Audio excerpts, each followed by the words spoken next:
এত কষ্ট করে সকালে উঠেই তার জন্য নাস্তা বানিয়ে নিলাম, কিন্তু সে না খেয়েই বাইরে চলে গিয়েছে। কেমনটা লাগে বলেন তো। যাই হোক, অবশেষে কি আর করব, কেন না খেয়ে গেল সব কিছুই আজকে আপনাদের সাথে শেয়ার করব। বেশ মজার কিছু রান্নাবান্না করে নিয়েছি। কাঁঠালের বিচি দিয়ে প্রেশার কুকারে একটা সবজি, হাতে মেখে মাছের ডিম সহ ভেন্ডি, যেটা আমাদের ছাদ বাগান থেকে তুলে আনা হয়েছে। সব কিছু মিলিয়ে সারা দিনের কাজকর্ম শেয়ার করব। আশা করি আপনাদের কাছে ভালো লাগবে। আপনারা যারা দেখা শুরু করছেন প্লিজ মনে করে একটা লাইক দিবেন, আর ভালো লাগলে একটা কমেন্ট করে জানাতে ভুলবেন না। এই তো সকালে উঠে ফ্রিজ খুলে দেখছিলাম কি রান্না করা যায়, মানে কি রান্না করব সেটাই ভেবে ফ্রিজ থেকে সব বের করে রান্নাঘরে নিয়ে যাচ্ছি। আর এতই দ্রুত করছিলাম, কিছুক্ষণ আর ভিডিও করা হয়নি। প্রেশার কুকারে আমি কিছু মিক্সড ডাল সেদ্ধ করে নিয়েছি, সেই ডালে বাগার দিব। সেজন্য টমেটো, পেঁয়াজ, কাঁচামরিচ, কিছুটা রসুন ভেজে নিচ্ছি। আর এই দিক দিয়ে হাতে সময় পেয়ে এই পাশটা একটু গুছিয়ে নিচ্ছি। অফ ক্যামেরায় কিন্তু আমি রুটিও বানিয়ে নিয়েছি। এই যে দুই হাতে অনেক দ্রুত কাজ করে নিচ্ছি। জিদনির বাবা নাস্তা খাবে সেজন্য, তবে নাস্তাটা যখনই রেডি করে নিয়েছি সে আর খেলো না। এই তো এই ডালটা এখন একটু ফুটে উঠলেই আমি নামিয়ে ফেলবো। তার আগে কিছুটা ফ্রোজেন ধনিয়া পাতা দিয়েছি। আর এই তো রুটি বানানোগুলো এখন সেকেও নিচ্ছি। দুটো রুটি সেকে নেওয়ার পরে আমি খুব দ্রুত তাকে নাস্তাটা টেবিলে দিয়েছি। ওই যে ব্যবসায়ী হলে যা হয় আর কি, নাস্তা খাবে রিল্যাক্সভাবে সেই প্রিপারেশান নিচ্ছিল। কিন্তু হঠাৎ করে একটা ফোন এসেছে, এক্ষুনি বাইরে যেতে হবে, সেজন্য নাস্তা না খেয়ে বাইরে চলে গিয়েছে। কি আর করা, মাঝে মধ্যে এমন হয়। আসলে ব্যবসায়ীদের মাঝে মধ্যে কোনো টাইম টেবিল থাকে না। এই তো পরে এই নাস্তাটা আমি আর জিদনি খেয়ে নিয়েছি। এখন নাস্তার পরে রান্না করতে এসেছি। রান্না করতে এসে দেখলাম মশলার বক্সটা কিছুটা খালি হয়েছে, আর সেই মশলাগুলো এখন রিফিল করে নিচ্ছি। আমার এই মশলার বক্সটা যখনই বের করি অনেক আপুরাই জিজ্ঞেস করেন কোথায় থেকে নিয়েছি। এটা আমি নিউ মার্কেট থেকে নিয়েছি, অনেক বছর থেকে ব্যবহার করছি, এখনও কোনো ধরনের মরিচা পড়েনি। যাই হোক, আজকে রান্না করব এই যে ভেন্ডি, এটা আমাদের ছাদ বাগান থেকে তুলে আনা হয়েছে। তবে এই রান্নাগুলো কিন্তু আমি আগের দিন রাতে করে রাখছিলাম, এই ভিডিওর সাথে একসাথে দিয়ে দিচ্ছি।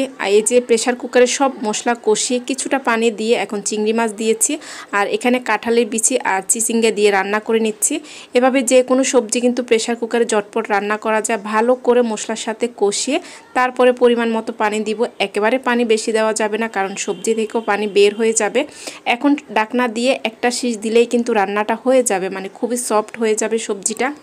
এই সবজিটা এমনি রান্না করতে গেলে অনেক সময় লাগে, আর কাঁঠালি বিচি সহজে নরম হতে চায় না। যাই হোক, এখানে ভেন্ডি রান্না করব, সেজন্য সব মশলা পেঁয়াজ মরিচের সাথে দিয়ে ভালো করে কষিয়ে নিচ্ছি। প্রথমে আমি গুঁড়ো মশলাগুলো দিয়েছি, আর এখন কিছুটা পেঁয়াজ আর টমেটো পেস্ট দিয়েছি, আদা রসুন বাটা দিয়ে এই যে চিংড়ি মাছ দিয়ে ভালো করে কষিয়ে নিচ্ছি। এই ভেন্ডি তরকারিটা আমার কাছে অনেক ভালো লাগে। ভেন্ডি অনেকে ভেজে খেয়ে থাকেন, তবে আমার কাছে রান্না করলে ভালো লাগে। এগুলো যেহেতু আমাদের ছাদ বাগানের অনেক বেশি নরম, সেজন্যই আমি রান্না করে ফেলি। মশলার সাথে ভেন্ডি আর আলু দিয়েছি, দিয়ে ভালো করে কিছুক্ষণ কষিয়ে নিচ্ছি। ভেন্ডি আমি অনেক সময় আলাদা করে ভেজে রান্না করি, তবে আজকে এভাবেই করে নিচ্ছি।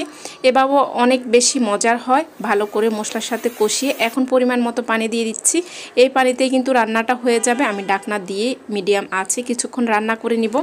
আর ওই যে ফ্রিজে অনেকটাই জায়গা নেই, সেজন্য কিছুটা মাছের ডিম ছিল, সবগুলাই বের করে নিয়েছি। আর বেশ কিছু পরিমাণ পেঁয়াজ কাঁচামরিচ টমেটো নিয়েছি। মাছের ডিমের মধ্যে একটু পেঁয়াজের পরিমাণ বেশি দিতে হয়।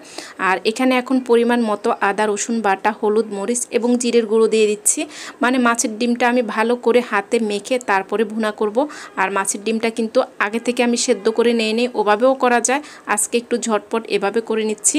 মাছের ডিমটা দেওয়ার আগে প্রথমে সব কিছু ভালো করে হাতে এভাবে মেখে নিচ্ছি, যাতে করে পেঁয়াজ আর টমেটোটা নরম হয়ে যায়।